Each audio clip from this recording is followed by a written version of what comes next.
reviewing something called Assassin's Apprentice, with work by Robin Hobb, Jodie Hauser, Ryan Kelly, Geordie Belair, and I can't make out that last one.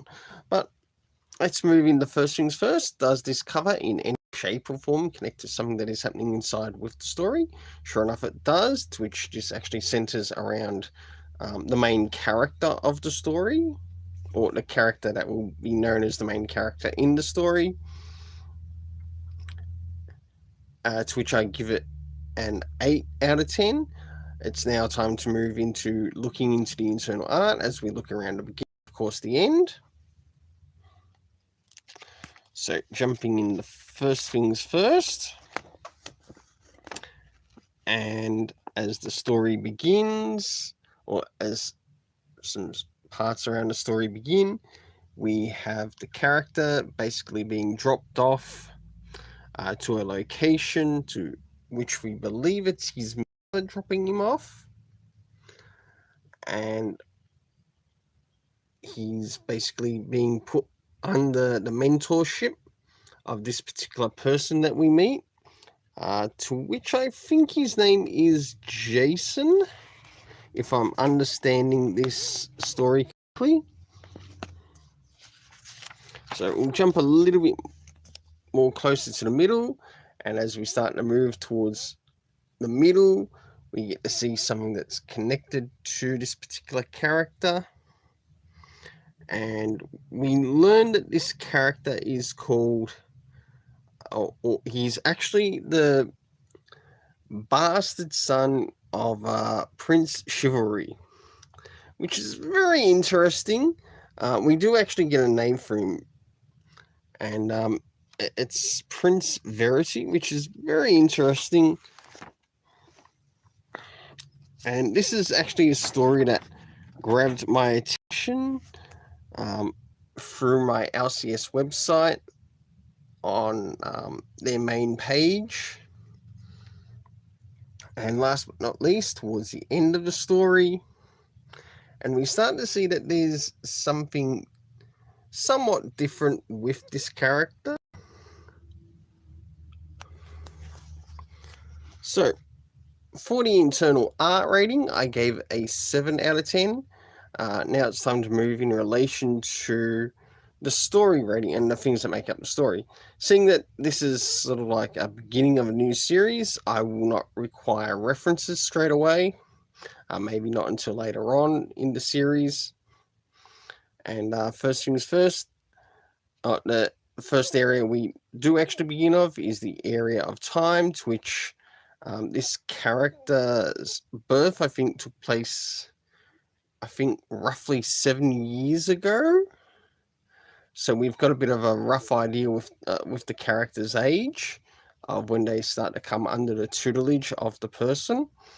The location, that's one thing that I really think should be cleared up in this story.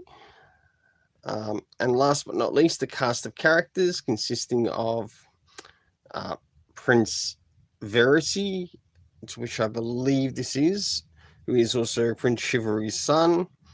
And we sort of learned that this character is basically an illegitimate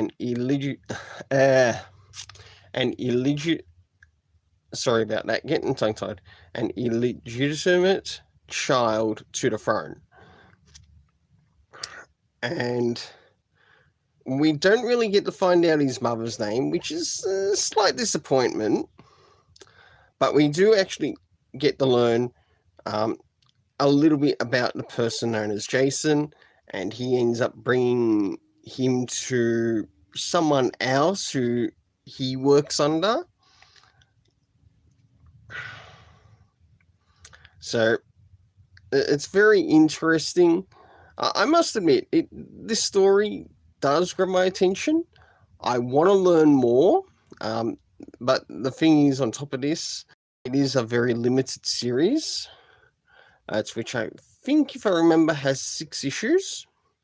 So for the overall story rating, I decided to give this a 7.5 out of 10.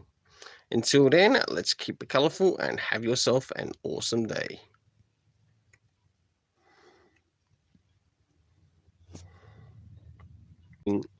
Assassin's Apprentice, Issue 2, which has Jodie Hauser working on the tower, the title, as well as Robin Hobb. And first things first, does this cover in any way, shape, or form connect to something that's happening inside with the story?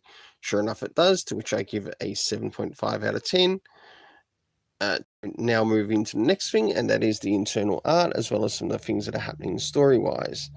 Now, as we start to continue where we left off from the last issue, the Prince Verity here has actually been given the nickname here of Fitz, or Fritz. As you can see here, he journeys into a town. We see that he's got a connection to basically some of the beasts, in this case, a bit of a dog, and he observes a bit of a situation to which he wants to find out what's happening. As the story continues, the person who's basically his guardian comes in and has to take care of some little situations for him.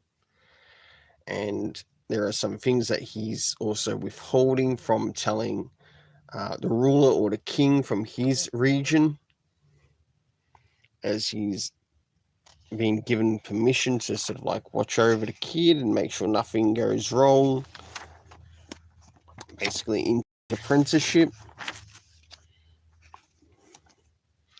And as the story continues, that dog that he ended up getting in the last issue has now been taken away from him, and he can hear the dog's call or whelp for help.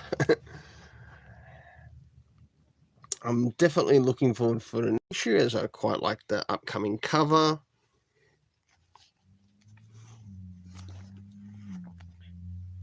So for the internal art, I gave it a 7 out of 10. Now it's time to move in relation to the story.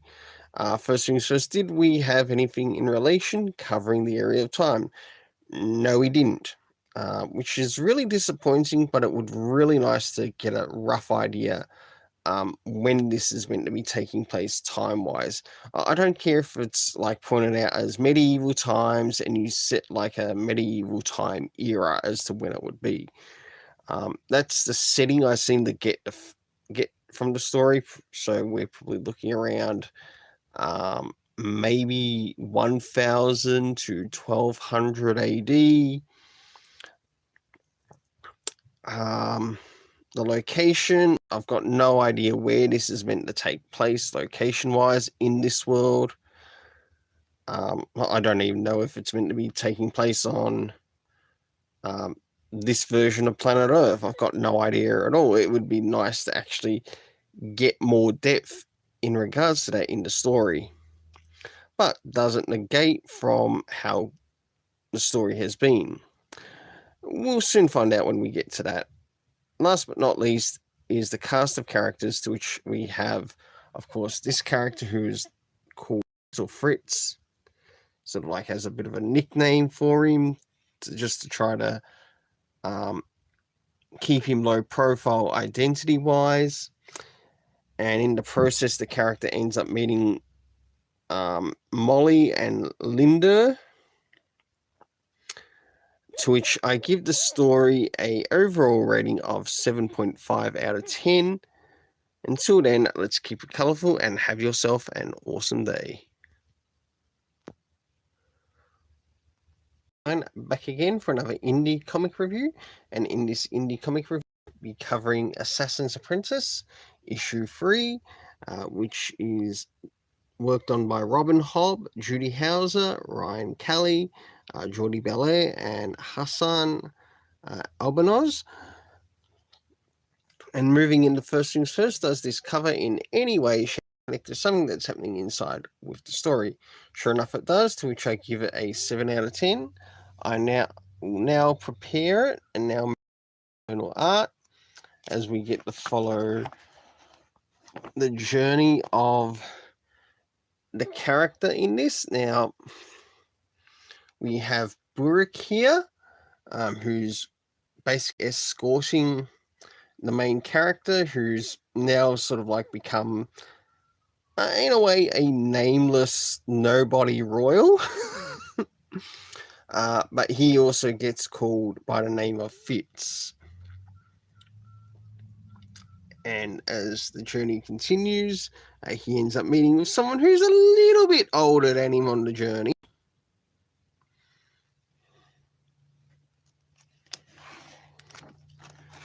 The journey continues. This is an interesting scenario, which we see here. And with this, I'm a little bit unsure as to who's pulling off this particular. Is it the young kid, or is it both of them? Quite possibly. And he sort of like sees his connection as to the dog. So at least with that, he'd be great for fox hunting. We move into a little bit further, and of course, he ends up meeting someone who will be helping him learn himself. And as we know, when you're a novice, you always get your butt kicked, no matter who it's by. And with that novice, he does get his butt kicked, in his case, by a woman. Until, last but not least, we move into him finally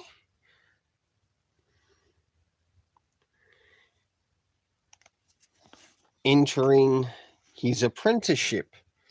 For the internal art, I give it a 7 out of 10. Now it's time to move in relation to the story racing.